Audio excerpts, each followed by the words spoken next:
নমস্কার। আজকে আমি বাংলা যে একটা খুশির জোয়ারে ভেসেছে যে খবরটা পেয়ে, সেই খবর নিয়ে আজকে আমি একটু কথা বলতে এসেছি। সেটা হচ্ছে, আপনারা প্রথমেই দেখে নিন যে অস্কার পাওয়ার দৌড়ে যে গানটি আছে আমাদের বাংলার যে গান, হ্যাঁ, বাঙালি হিসেবে তো আমরা সকলেই গর্ববোধ করি।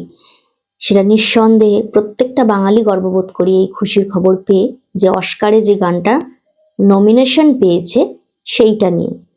তো সেই গানটি আপনারা শুনুন।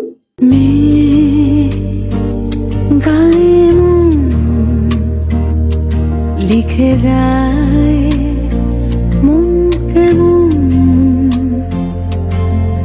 মেঘ আলো পায় জলে ঠিকানা চায়, সে জলে নি কোনোদিন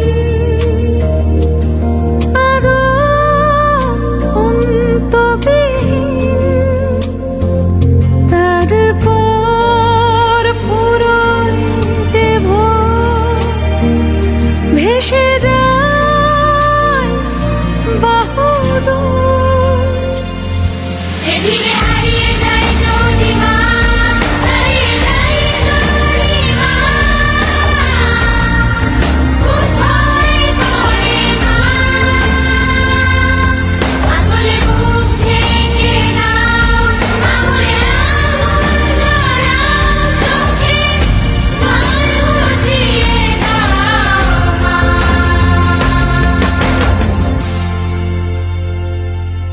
এভাবেই কাটে রাত, জলেরও সয় আঘাত, কিছু পর সেই ভীতু চোখ খুঁজে পায় কাজল লেখা শ্লোক।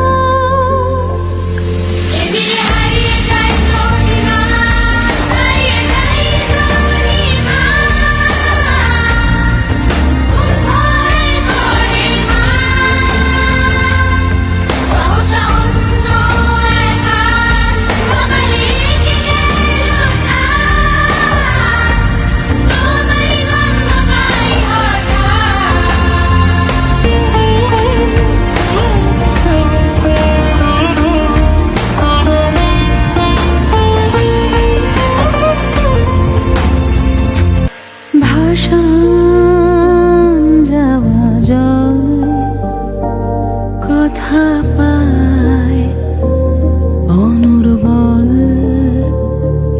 এ মাটির বুকে আজ মেঘ বালিকা ভাঙে লাজ।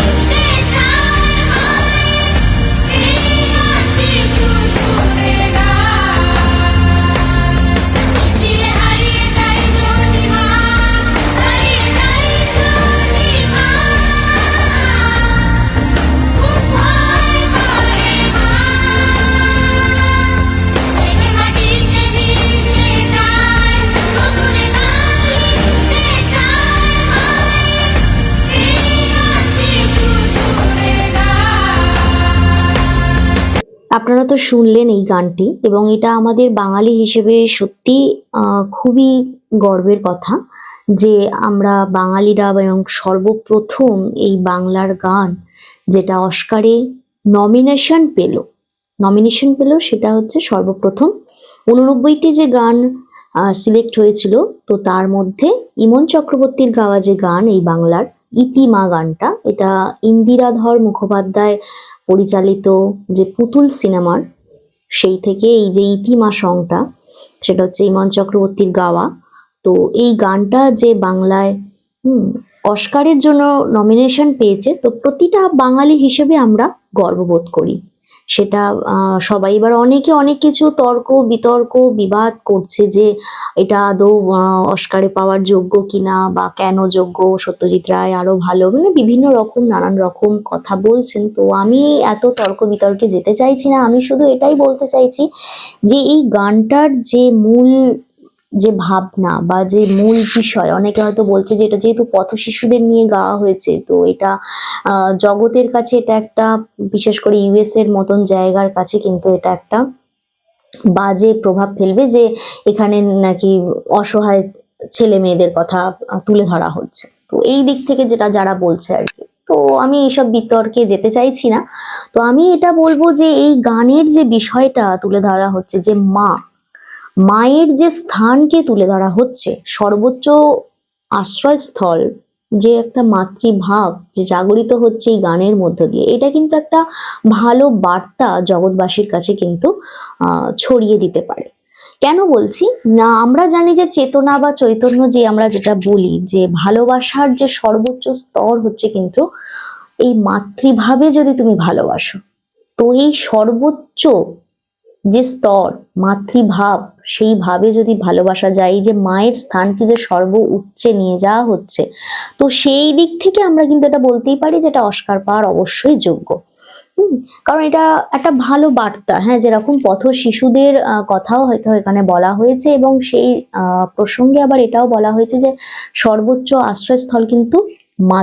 মা, এই যে শব্দটা, মা শব্দটা যে কত বড় এবং কতখানি, সেটা বোধহয় আমরা কম বেশি সকলেই বুঝি এবং কম বেশি সকলেই জানি। এবং এই যে নারী নির্যাতন বা এত উগ্রতা, এত হানাহানি মানে জগতের কাছে, তো সেই হিসাবে যেই ভালোবাসার যে একটা স্থান, লাস্ট বা শেষ আশ্রয় স্থান হচ্ছে কিন্তু এই মা, হ্যাঁ, এই শব্দতে হারিয়ে যাওয়া যায়। হ্যাঁ, তো এই দিক থেকে যদি একটা শুভ বার্তা জগৎবাসীর কাছে, আমার মনে হয় যেটা একটা যাচ্ছে, তো সেই হিসাবে আমি বাঙালি হিসেবে আমি এটা বলতে পারি যে এই গানটা যদি অস্কার পায় এবং জগৎবাসী, এবং আমি এটা বলতে পারি যে যে কোনো গান যদি যখন অস্কার পাচ্ছে বা এত বড় সম্মানিত হচ্ছে, তখন সেই গান বেশি বেশি করে মানুষ শোনে, জানে। তো ওই বেশি বেশি করে যখন মানুষ শুনবে, জানবে, তখন কিন্তু কিছু মানুষের কানে হলেও পৌঁছাবে যে এই যে এত নির্যাতন, এত উগ্রতা, এত হানাহানির মাঝেও কিন্তু কানে গিয়ে পৌঁছাবে যে কোথাও গিয়ে যে ভালোবাসার বার্তাটা গিয়ে পৌঁছাবে। তো সেই হিসাবে আমি বলতে পারি যে এই গানটা অবশ্যই অস্কার পাওয়ার যোগ্য। এবার সেটা আপনারা বলুন, এটা যোগ্য কি অযোগ্য। আমি দেখলাম নানান জায়গায় নানান বিতর্ক হচ্ছে, চলছে, হ্যাঁ, নানান কমেন্ট বক্সে নানান কিছু দেখলাম। তো আমি বাঙালি হিসেবে খুবই গর্বিত। আপনারাও কি গর্বিত সেটা আমাদের কমেন্ট বক্সে আপনারা জানান অবশ্যই। সেটা আমরা আপনাদের মূল্যবান মন্তব্য বা বক্তব্য আপনারা আমাদের কমেন্ট বক্সে তুলে ধরুন। এবং এই রকম নিত্য নতুন দেশ বিদেশের খবর পেতে আমাদের চ্যানেলকে অবশ্যই লাইক, শেয়ার, সাবস্ক্রাইব করতে ভুলবেন না। আজকের মতো এই পর্যন্ত। নমস্কার, ভালো থাকবেন, সুস্থ থাকবেন।